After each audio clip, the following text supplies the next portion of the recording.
la troisième dans la première rangée. Si vous voulez bien monter ou si vous préférez rester là-bas et que je vienne vous voir. Bah. Ok, j'en ai deux. C'était la demoiselle en vert. Mais venez puisque vous êtes là, madame. Venez aussi puisque vous êtes là. Il faut prendre ce qui vient, comme on dit.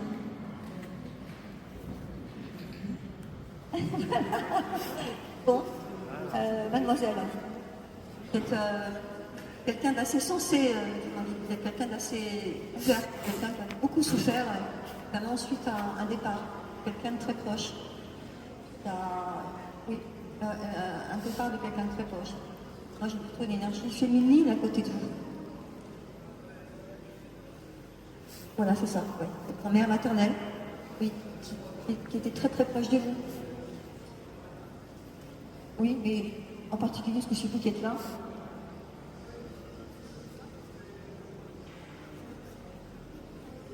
Votre sœur, venez aussi, votre sœur, allez. Un peu plus d'elle, d'ailleurs. Oui. Un peu plus proche de vous, bonjour. Bonjour. Ah bah vous avez bien fait la demande, là, c'était plutôt chouette. Elle me dit, en fait, qu'elle était un petit peu comme la grand-mère, un peu comme dans La Boum. Elle était un peu comme dans La Boum, vous savez, dans La Boum, c'est un vieux film. Il y avait la grand-mère qui était plutôt cool, d'ailleurs.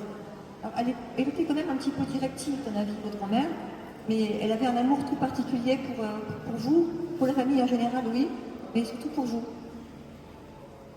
Il y a aussi un petit garçon, non? Il y avait pas un petit garçon? Le petit frère? Il y a un petit frère? Elle me parle de ça.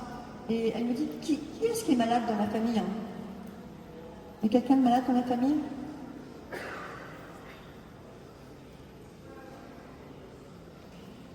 Non? Ah, vous n'avez pas contact avec tout le monde dans la famille? D'accord, ok. Bon, dans tous les cas, elle voulait vous dire que quand elle est partie, elle a quand même beaucoup souffert quand elle est partie. Hein. Elle n'a pas accepté de monter tout de suite. Hein. Donc elle est restée très souvent, pas très longtemps. Elle dit, alors c'est un mot hein, qu'elle emploie, à errer à côté, hein, à errer à côté, à essayer de retrouver ses affaires, de retrouver, pouvoir parler, communiquer.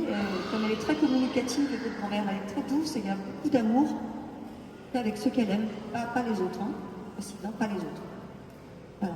C'est vraiment très sélectif, quelqu'un dans sa façon de fonctionner. Et elle est souvent avec vous et elle dit vos prénoms, Émilie, Céline, Céline, vous avez des soucis? Des petits soucis dans la vie sentimentale? Non, ça dépend. Elle me dit non, pas comme tout le monde.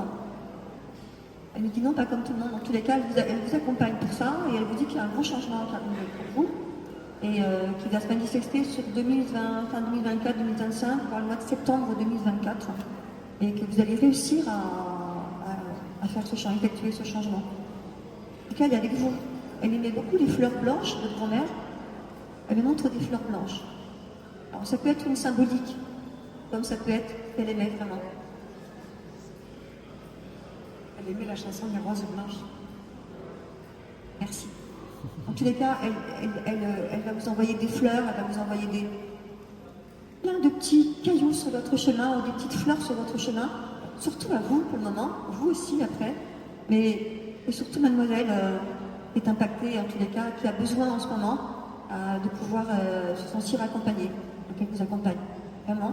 Et puis attendez le mois de septembre pour voir un petit peu les roses éclore et ce qui se passera au mois de septembre. En tout cas, elle est là, vous pouvez l'appeler autant de fois que vous voulez, aucun problème, vous aussi. Et si vous avez besoin d'autres messages, je suis là, moi je consulte par téléphone, et puis bien mieux, je veux dire, on est plus en intimité, donc il y a un peu plus de choses. Là, je suis obligée de faire vite, bien sûr. Et un message aussi à transmettre un peu à tout le monde. Je vais me tourner vers tout le monde. En tout cas, en vous remerciant, mesdemoiselles, parce que grâce à vous, elle va pouvoir transmettre un message aussi à tout le monde. C'est important. Et que chaque personne qui est partie, qui vous a aimé, eh bien, elle est toujours là, présente. Et la plupart des défunts qui sont partis, qui vous ont aimé, ils sont très faciles d'accès. Alors, on entend beaucoup dire qu'il ne faut pas les appeler. Mais ceux qui vous aiment, c'est la même chose que si vous leur passiez un petit coup de fil et vous dites voilà, j'ai besoin de toi, comme l'a fait mademoiselle quand elle a demandé aujourd'hui à avoir sa grand-mère. C'est ça. Et voilà. Donc elle fait tout ce qu'elle peut, mais c'est pas mal déjà. Bon, merci.